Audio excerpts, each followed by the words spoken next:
जो लोग दुनिया की जिंदगी और उसकी ज़ेब व ज़ीनत के तालिब हों, हम उनके अमाल का बदला उन्हें दुनिया ही में दे देते हैं और उसमें उनकी हक तलफी नहीं की जाती।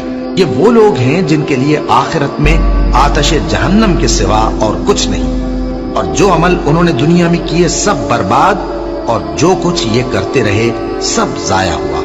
भला जो लोग अपने परवरदिगार की तरफ से दलील रोशन रखते हों और उनके साथ एक आसमानी गवाह भी उसकी जानिब से हो, और इससे पहले मूसा की किताब हो जो पेशवा और रहमत है, तो क्या वो कुरान पर ईमान नहीं लाएंगे?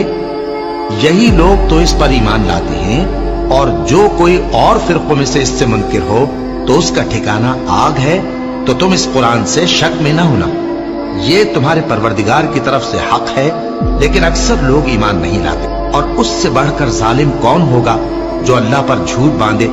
ऐसे लोग अपने रब के सामने पेश किए जाएंगे और गवाह कहेंगे कि यही लोग हैं जिन्होंने अपने परवरदिगार पर झूठ बोला था। सुन रखो कि जालिमों पर अल्लाह की लानत